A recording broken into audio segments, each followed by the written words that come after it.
Because we're working with the kind of meditation that is a feeling kind of meditation, I thought we would look at the sutta called The Many Kinds of Feeling. Thus have I heard on one occasion the Blessed One was living at Sawati in Jeta's Grove, Anathapindika's park.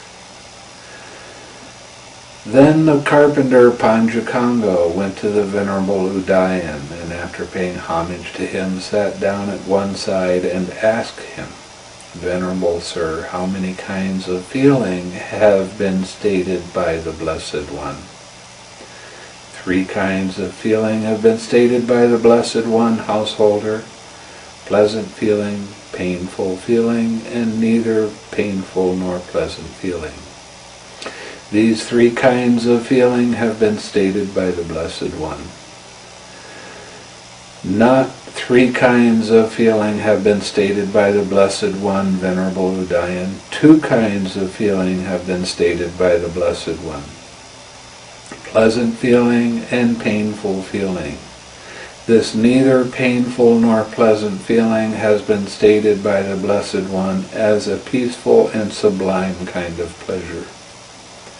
A second time and a third time the Venerable Udayan stated his position, and a second and a third time the carpenter Panjakanga stated his.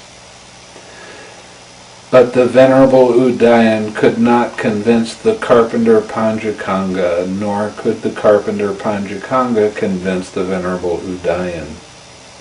The Venerable Ananda heard their conversation. Then he went to the Blessed One. After paying homage to him, he sat down at one side and reported to the Blessed One the entire conversation between the Venerable Udayan and the carpenter Panjakanga. When he had finished, the Blessed One told the Venerable Ananda, "Ananda, it was actually a true presentation that the carpenter Panjakanga would not accept from Udayan. And it was actually a true presentation that Udayan would not accept from the carpenter Panjakanga. I have stated 2 kinds of feeling in one presentation. I have stated 3 kinds of feeling in another presentation.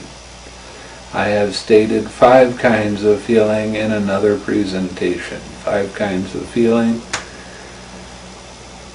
physical, let's do it this way. In Pali, it's dukkha, sukha, domanassa, somanassa, upekkha.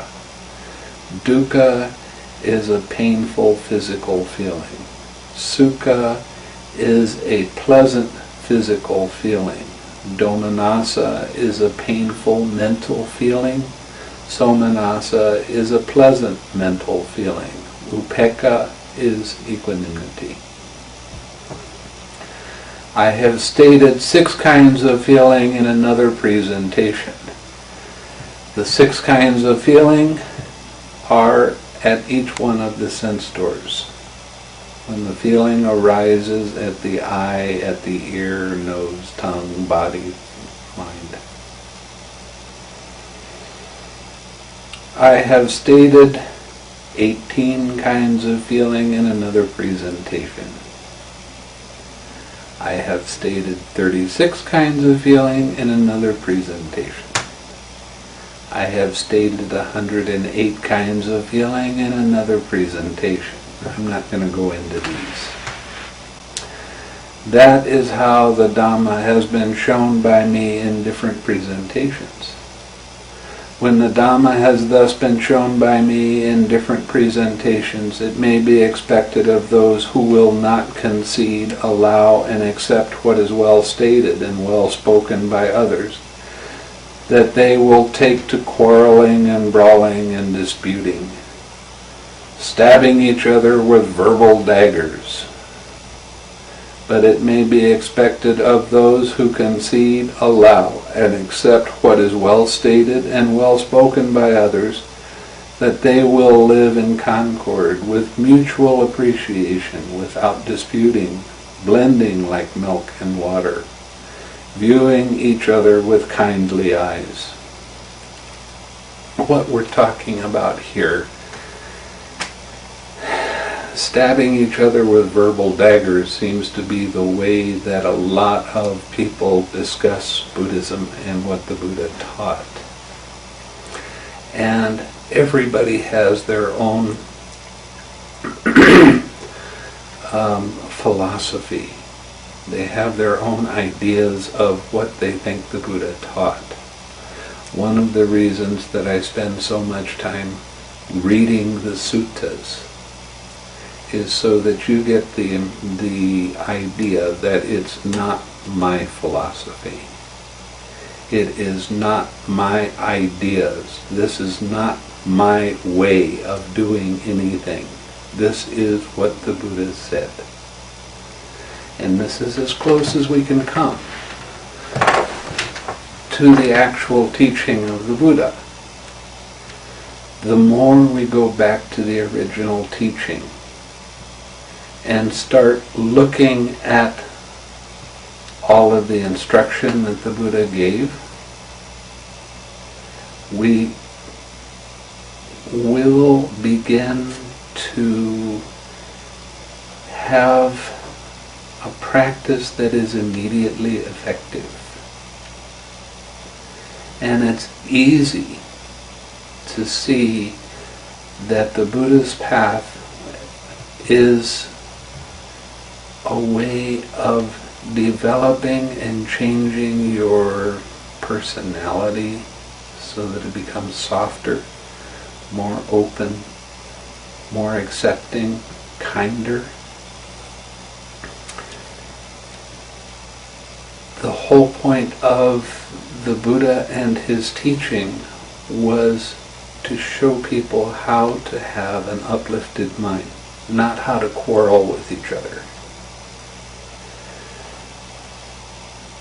During the time of the Buddha, he was teaching not only nobles and kings and princes and all of these rich families, but he was also teaching common farmers.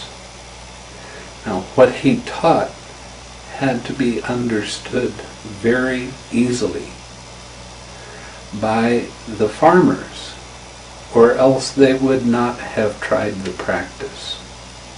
It had to be easy to understand, and it had to work fairly quickly, or else they wouldn't trouble themselves. Now, I've read in some commentaries that from the time the Buddha started until he died, which was 45 years later, that he affected somewhere around 60 million people with his teaching. It wasn't all just the Buddha, it was the monks that went out and they were teaching the Buddha's path too. But they didn't teach the Buddha's path until they saw directly what the Buddha was teaching. And their confidence became so strong that it was unshakable. Right now, there's an awful lot of people that want to be teachers, but they'll study for a little while, they'll do a few retreats, and then they'll claim that they're a teacher. And the only true teacher that I know of is the Buddha. And when you go back to the original teaching, then everything starts to become more and more clear. This is one of the reasons that I'm continually reading the suttas, because the Buddha is the teacher. I'm not the teacher. I'm a guide. I can understand and I can see what's happening with your practice. But we can always go back to the suttas to see what the Buddha said about that. So the Buddha is the teacher.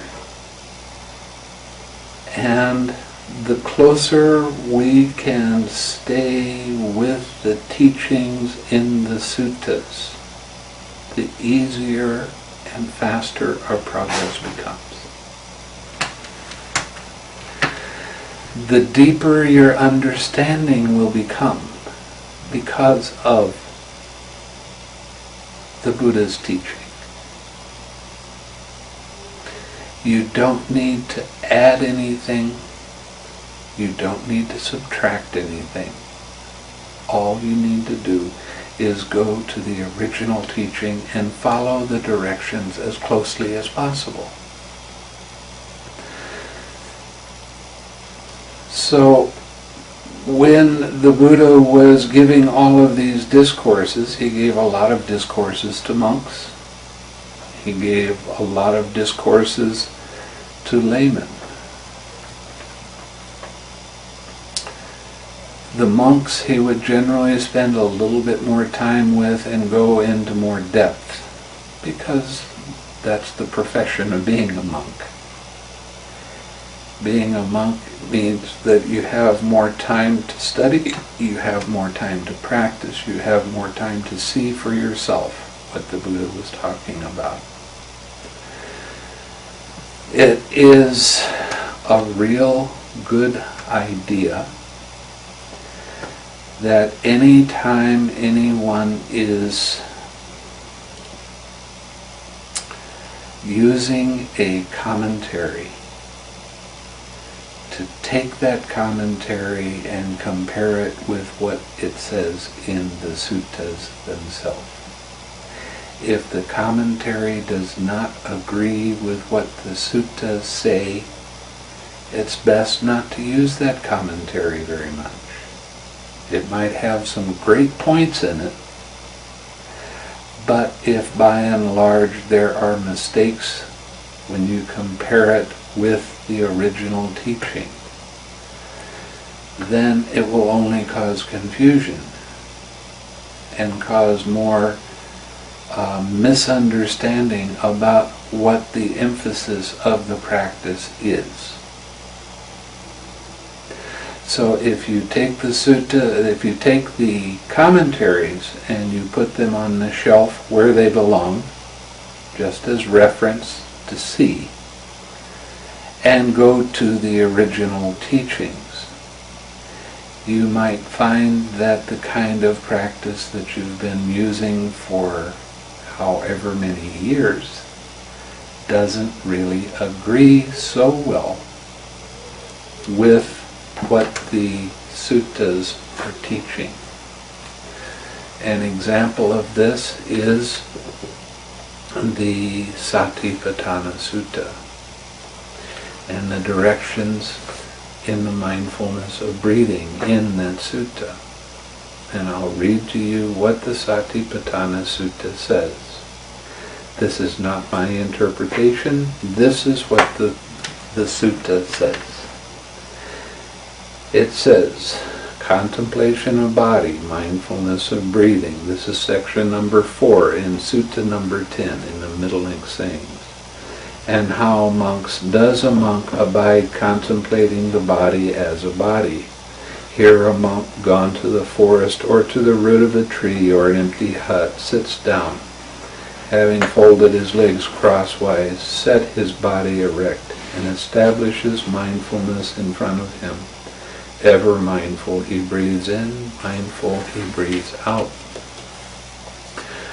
Breathing in long, he understands, I breathe in long. Or breathing out long, he understands, I breathe out long. Breathing in short, he understands, I breathe in short. Breathing out short, he understands, I breathe out short.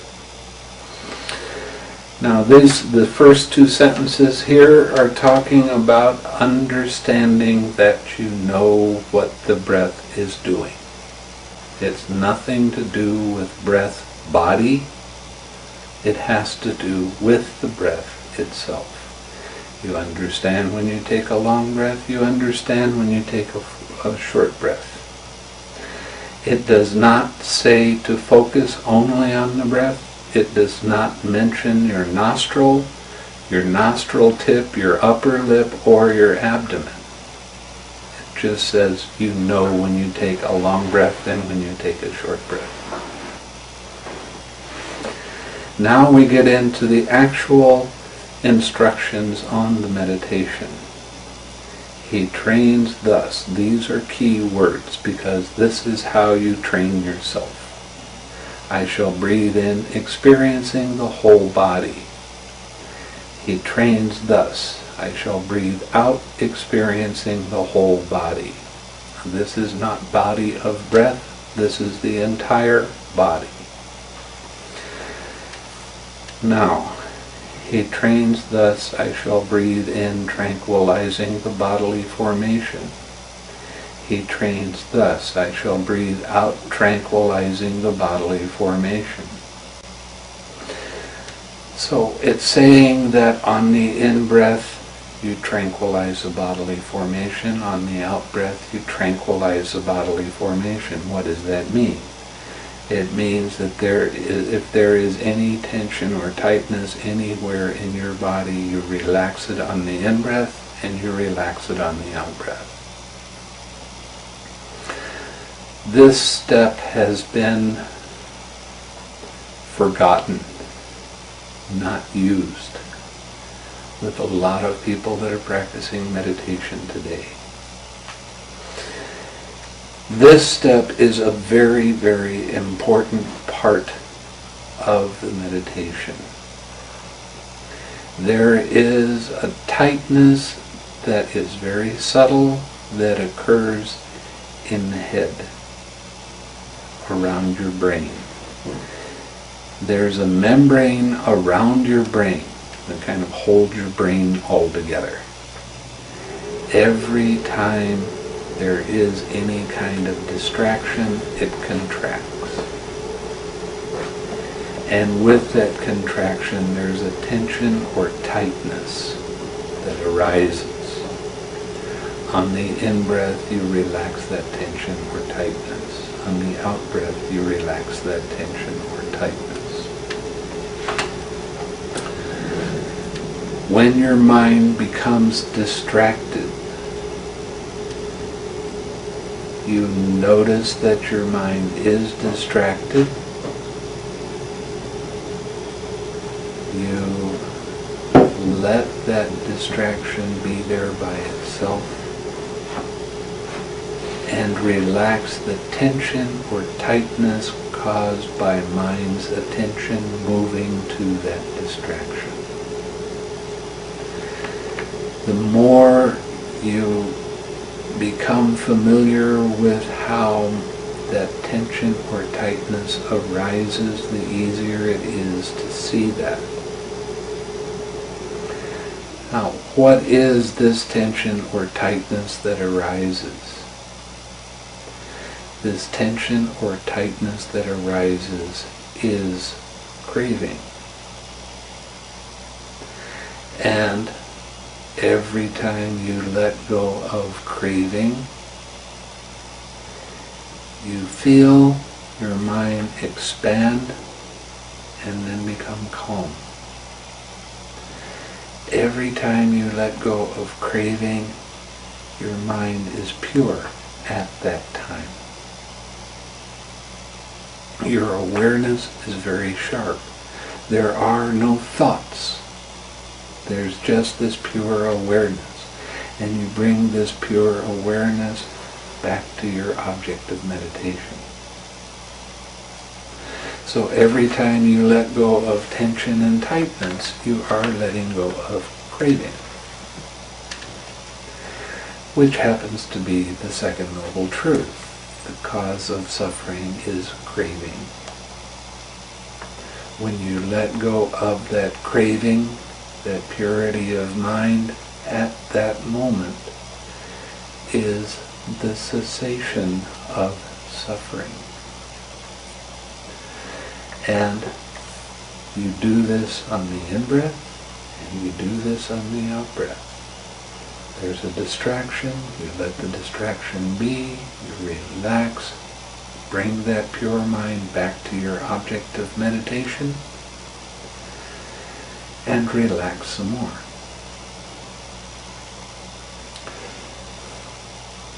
These kind of instructions need to be followed very closely. Now this is what I was reading from the Satipatthana Sutta. Just as a skilled lathe operator or his apprentice, when making a long turn, understands I make a long turn, or when making a short turn, understands I make a short turn. That means that he's not thinking about, he's just doing. He understands.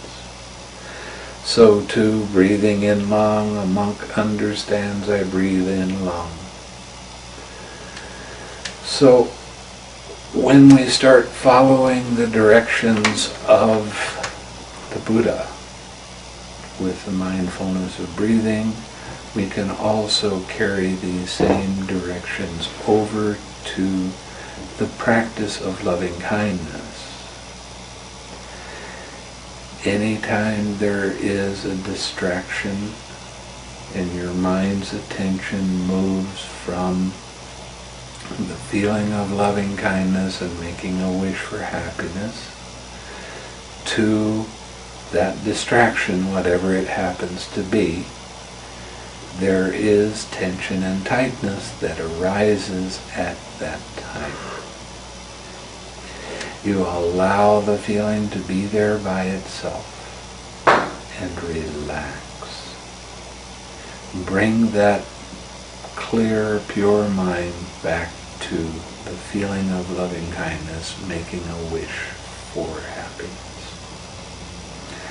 When you're practicing loving kindness meditation, you want to feel the wish that you are making.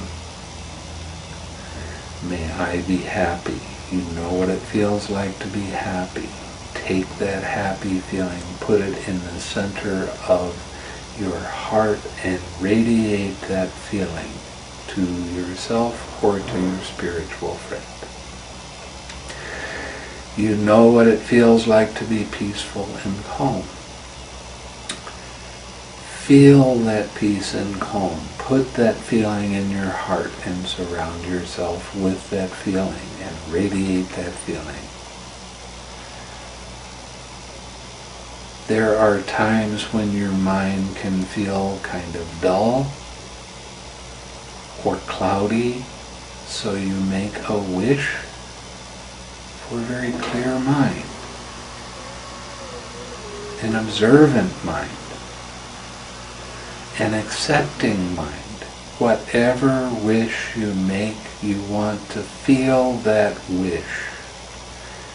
Bring it into your heart and radiate that wish out.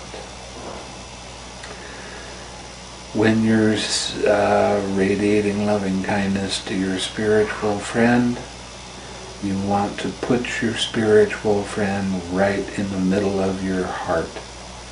Make a wish for their happiness. Feel that wish. Surround them with that feeling and give them a great big heart hug. And then radiate that feeling.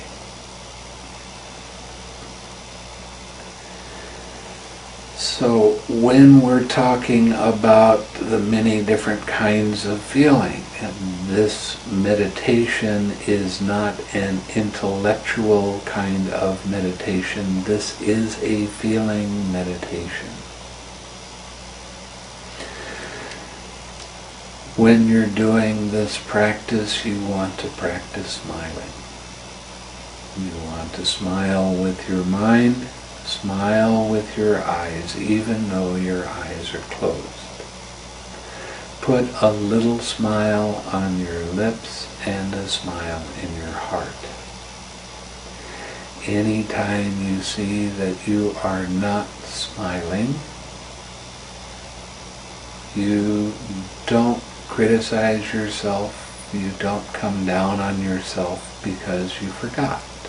All you do is start over again. This is a practice of play it again. So, the more you can notice when you're staying with your meditation and smiling, the easier the practice becomes. and the more fun you start to have with this practice.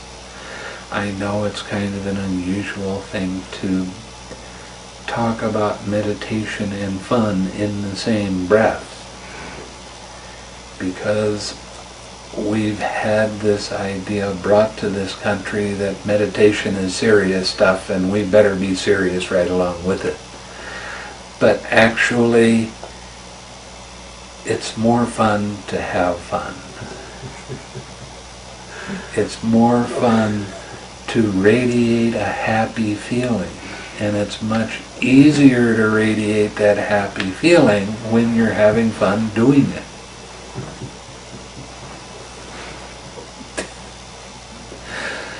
So, getting back to the sutta, and this, one of the things that I've noticed over the years since coming back from Asia is that not only are there a lot of people that are super serious and they have a tendency to argue about what the Buddha taught,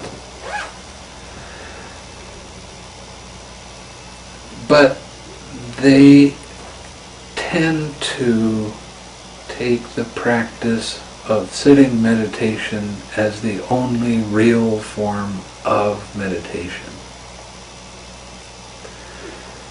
Meditation is a practice of watching how mind's attention moves from one thing to another. It's an all-the-time practice. It's not just while you're sitting. While you're doing your sitting meditation, that's your close examination time of how mind's attention moves from one thing to another. But when you get up from your meditation, that doesn't mean that you let go of your meditation. You stop watching what your mind does and just act like you normally act. Meditation is mental development all of the time. And the closer you can stay with your smile and practice of giving your smile away with uplifted thoughts, the easier life becomes all the way around. You start having more and more balance in your life. And that's what the Buddha was teaching us. How to have equanimity with whatever arises, not getting caught in the emotional roller coasters. Now, an interesting thing about this particular sutta is that the Buddha starts describing all different kinds of feelings. And we start first at sensual pleasures. He calls these kind of low and not very profitable. And then he goes through all of the different jhanas. Now, jhanas are not states of concentration. Jhana is a Pali word, and it means a level of understanding. And the understanding comes from your being able to observe how mind's distractions pull our attention away from our object of meditation. I'll get more into that in a little bit. Ananda, there are these 5 chords of sensual pleasure. What are the 5? Forms cognizable by the eye, that are wished for, desired, agreeable and likable, connected with sensual desire and provocative of lust. Sounds cognizable by the ear, that are wished for, desired, agreeable and likable, connected with sensual desire and provocative of lust. Odors cognizable by the nose that are wished for, desired, agreeable and likable, connected with sensual desire and provocative of lust. Flavors cognizable by the tongue that are wished for, desired, agreeable and likable, connected with sensual desire and provocative of lust. Tangibles cognizable by the body that are wished for, desired, agreeable and likable, connected with sensual desire and provocative of lust. These are the 5 chords of sensual pleasure. Now the pleasure and joy that arise dependent on these 5 chords of sensual pleasure are called sensual pleasure. I'm glad he made that clear. Should anyone say that this is the utmost pleasure and joy that beings experience, I would not concede that to him. Why is that? Because there is another kind of pleasure, loftier and more sublime than that pleasure. And what is that other kind of pleasure? Here Ananda, quite secluded from sensual pleasures, secluded from unwholesome states. A monk enters upon and abides in the first jhana, which is accompanied by thinking and examining thought, with joy and happiness born of seclusion. This is that other kind of pleasure, loftier and more sublime than the previous pleasure. Now, what happens when you're practicing meditation is that there are these 5 things that are called hindrances that arise, and they, when they arise, they take your full attention away from your meditation. When you first start meditating, you can have your mind become distracted for fairly long periods of time, 2 or 3 or 5 minutes, before you actually notice that your mind is distracted. But as soon as you notice, if you let that distraction be there by itself, what that means is you don't continue watching it, you don't continue thinking about it, you don't continue trying to control it, you just let it be there by itself. Take your attention away from that.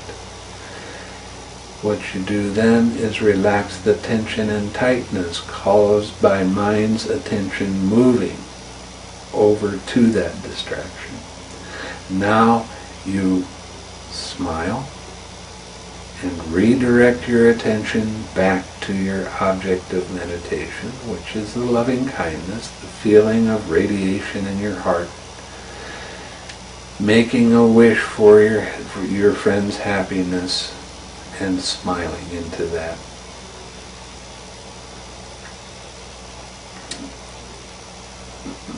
That is how you purify your mind.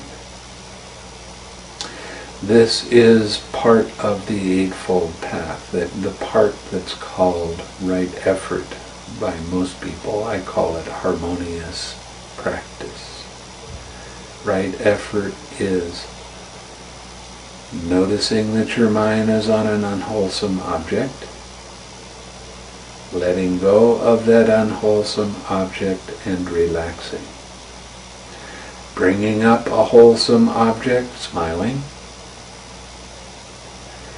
and directing your mind to a wholesome object, the loving kindness, and keeping that wholesome object going. This is the part of the meditation that is purifying your mind, so that you will be able to experience these deeper states of getting into jhanas. The way you get into a jhana is by noticing that these hindrances have something in common. They are all where your false belief in a self arises.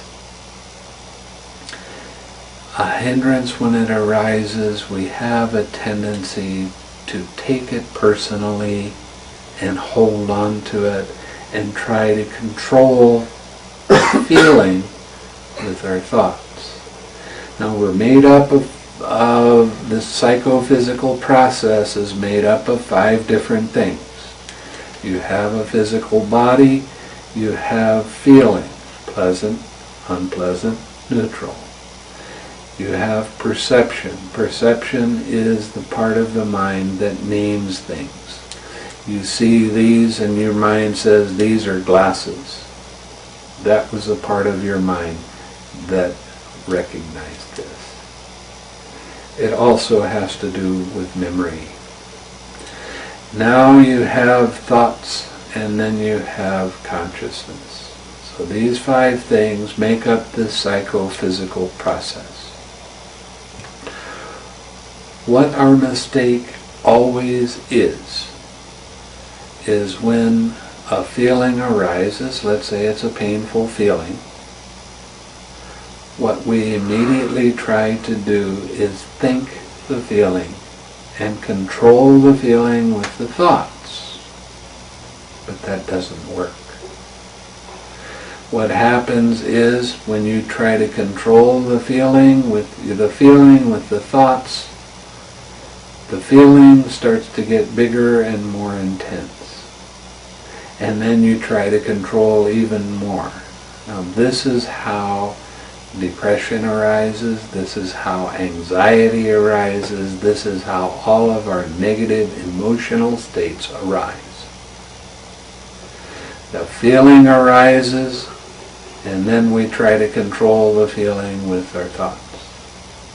But it doesn't work. We know that for a fact. So what we need to do is first let go of the thoughts. Let the thoughts be. Don't keep your attention on all of those thoughts, stories, concepts, ideas. Let the thought be and relax.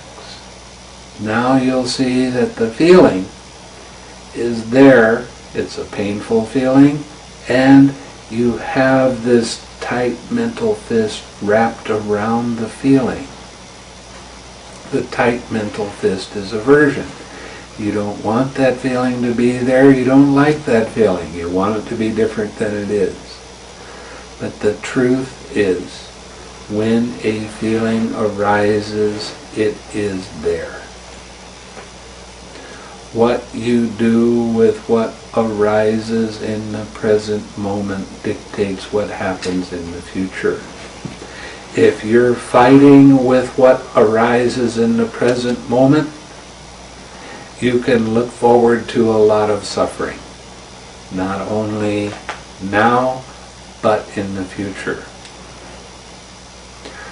Or, if you see the feeling as it really is, it's a painful feeling, yes, so what? So it's painful. By your allowing that feeling to be there and not trying to control the feeling with the thoughts, that feeling loses its emergency. It loses the want to change it right here, right now. And it takes a lot of the suffering out of the want to control. You let go of the want to control. You allow the feeling to be there. Now you relax the tension and tightness caused by that craving, like that I don't like it mind. Now you bring this pure mind back to your object of meditation. Now what happens is that hindrance is not going to go away right away. It's going to continue arising because of our attachment to it. What is the attachment? The belief that this is me, this is mine, this is who I am. Every time you see the hindrance arise, Your attention gets drawn to it. The test of the meditator is to learn how to see how mind's attention moved from being very peaceful and calm on your object of meditation over to that hindrance. How did that happen? It didn't all of a sudden just jump there. It happened in a very orderly way, actually. It happened as a part of a process.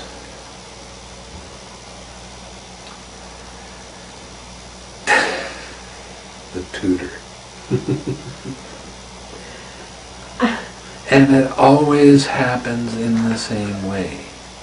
Now, your job as a meditator is to begin to recognize how that works. So as you take more interest in how this process works, as you become more familiar with bouncing back and forth between your hindrance and your object of meditation, you start to recognize little things that happen before your mind got pulled away from that object, from that hindrance. So you start recognizing it more quickly, you start letting it go a little bit more quickly, and eventually you start noticing what happened right before then and what happened right before then. As you begin to let go of your hindrances, whatever hindrance it is that arises, it becomes weaker and weaker as you don't identify with it anymore, as you purify your mind. Until finally that hindrance becomes so weak that it just won't arise anymore. When that happens, you will feel a very strong sense of relief. Right after that relief, you feel very strong joy.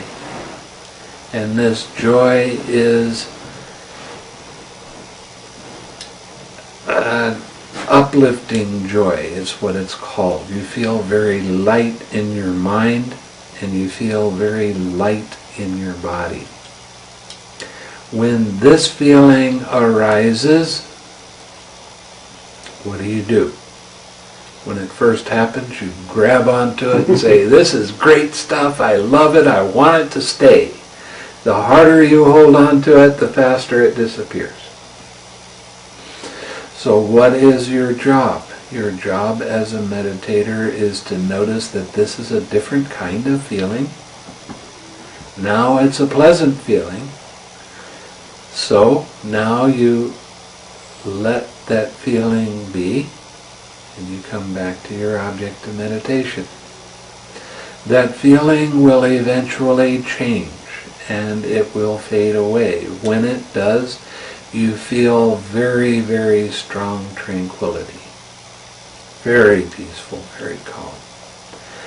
And you feel more comfort in your mind and your body, both, than you had before. Your mind stays on your object of meditation very nicely, very easily, without any effort. You can still have distracting thoughts arise, but you'll see them after one thought. Let it be, relax, come back without any effort at all. What I have just described to you is what the sutta has just described, and that is the first jhana. That is what you can learn to expect to have happen.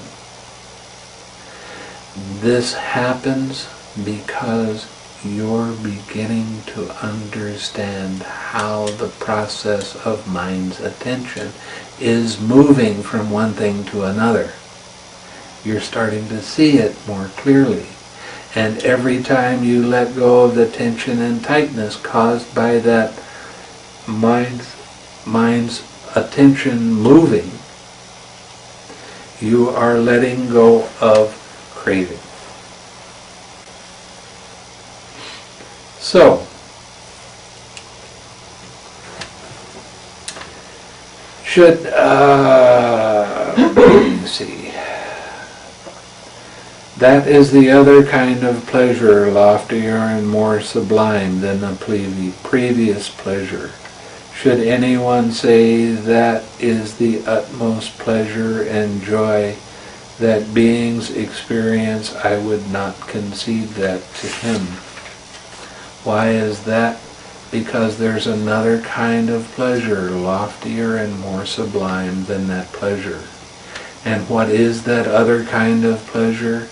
Here, Ananda, with the stilling of thinking and examining thought, a monk enters and abides in the second jhana, which has self-confidence and stillness of mind, without thinking and examining thought, with joy and happiness born of composure or collectedness.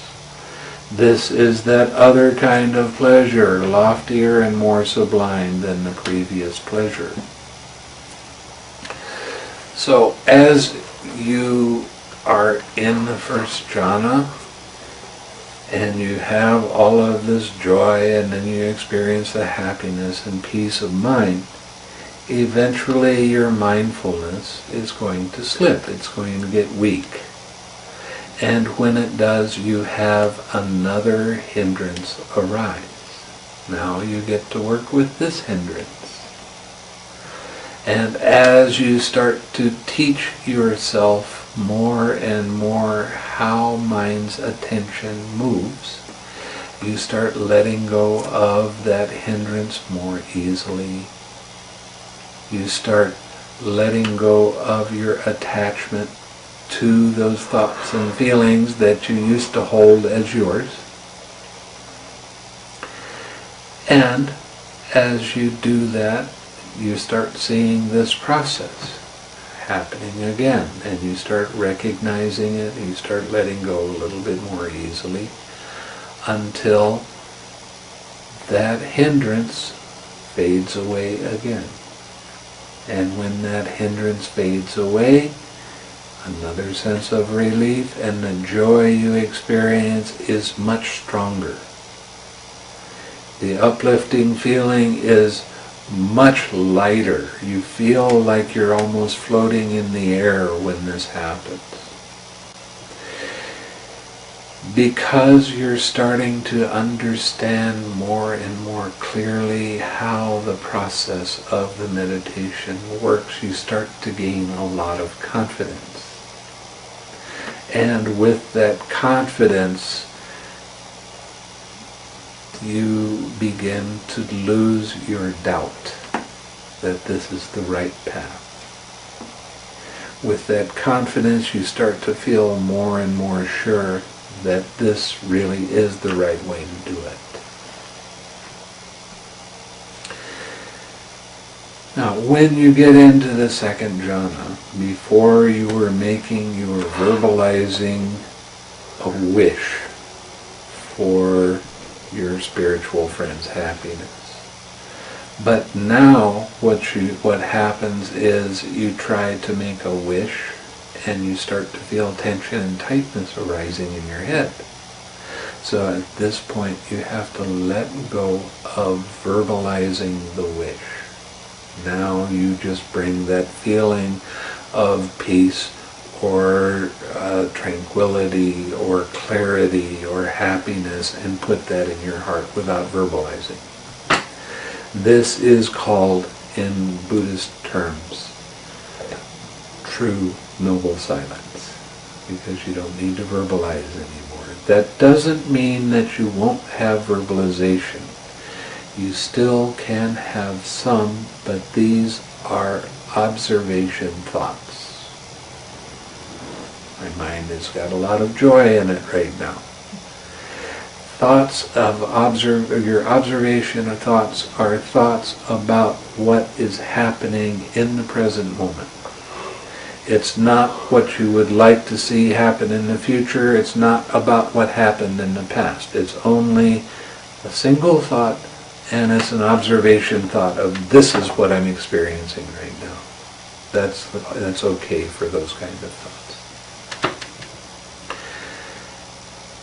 After your period of joy, then that will fade away and the tranquility is much stronger. You feel more and more comfort in your mind and in your body. You feel very composed and collected. Your mind stays on your object of meditation very easily. So eventually what happens is your mindfulness again will begin to slip a little bit because it's not very strong at this point. And when it does, you have another hindrance arise. Now you can start to begin to get a feel of the importance of having hindrances arise, because this is where your attachment is. And when you let go of the hindrance, you let go of the attachment, you go deeper into your meditation. So it's a real important aspect of the meditation. There are a lot of people that are practicing a kind of meditation that's called absorption concentration. And this also includes access or neighborhood concentration. When this kind of concentration or one-pointedness is developed, the force of the one-pointedness stops the hindrances from arising. It suppresses the hindrances. It pushes them down. So the meditator doesn't have the opportunity to see how the hindrances arise. When they get out of their sitting meditation, they can be attacked by the hindrances and not really understand how it happened. See, the thing with the way the Buddha is teaching us to meditate is that we recognize these kind of hindrances when they arise, and we become familiar with the process of the hindrances. We do that when we're sitting, but as we all know, hindrances arise any time of the day or night. And when you start to see that process and become more and more familiar with it, you start letting go of the hindrances in your daily life. And that's the advantage of the Buddha's meditation over the absorption kinds of concentration. So this is a very important aspect of the Buddha's teaching, and in the Satipatthana Sutta, when we're talking about the mindfulness of mind objects, the first thing that sutta talks about is the 5 hindrances and how to handle them. And it always comes back to recognizing an unwholesome state, letting go of that unwholesome state and relaxing, bringing up a wholesome state, smiling, and staying with that wholesome state. And it's that way with every one of the hindrances.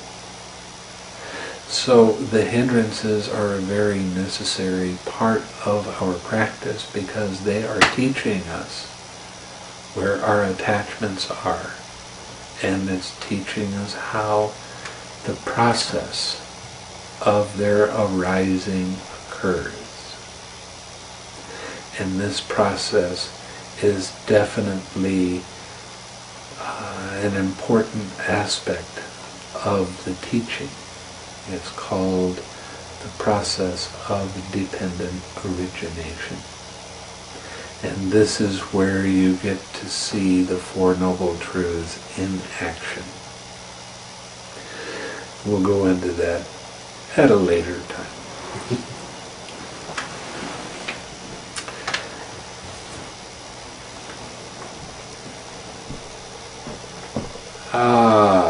And should anyone say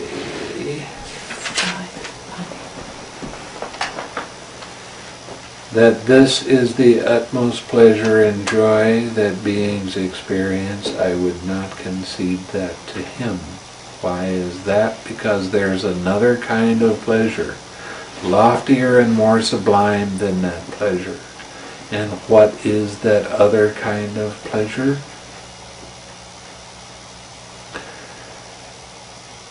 Here, Ananda, with the fading away as well of joy, a person abides in equanimity, mindful and fully aware, and still feeling happiness with the body, he enters upon and abides in the third jhana, on account of which noble ones announce, he has a pleasant abiding, who has equanimity and is mindful. This is that other kind of pleasure, loftier and more sublime than that previous pleasure. So what happens now is you'll be sitting and you have this hindrance and you're working with the hindrance and you're understanding it much more easily and you're not so involved with it, but you're letting it go and relaxing. And it fades away. You still have that sense of relief, but you don't have the joy arise anymore. You start to feel your mind has a very strong sense of balance in it. And your mindfulness is very sharp. You see how mind's attention moves from one thing to another very easily. You have full awareness of what is happening around you. You'll hear people talk, but it doesn't make your mind shake because you have equanimity in it. You hear cars go by, you hear doors slam, and it doesn't make your mind shake. You have this balance of mind, and you still have feeling in the body. You feel if there's an ant walking on you, you would feel it, but it doesn't make your mind necessarily go to it. It doesn't matter. As you begin to relax more and more, and you stay with your object of meditation for longer periods of time, that happy feeling, that comfortable feeling becomes so comfortable in your mind that you start losing all tension in your mind. When you lose tension in your mind, you lose tension in your body. When you lose tension in your body, there's parts of your body that you won't feel unless there is contact. Now by that I mean you'll be sitting and all of a sudden you say, I don't have any legs. I don't feel anything. But if I were to come up and touch you, you would feel that. There has to be contact. As you lose tension in your mind, you lose tension in your body. When you lose tension in your body, what you're actually doing is not having the feeling in your body so strong anymore. And eventually you will, so that you don't have any feeling arising in your body. Now this is what happens in the third jhana. You're still practicing your loving kindness, but when you start losing feeling in your body, that feeling of radiation in your heart disappears too. Now you start feeling the radiation coming out of your head. You're still practicing your loving kindness. Why don't we stop and change?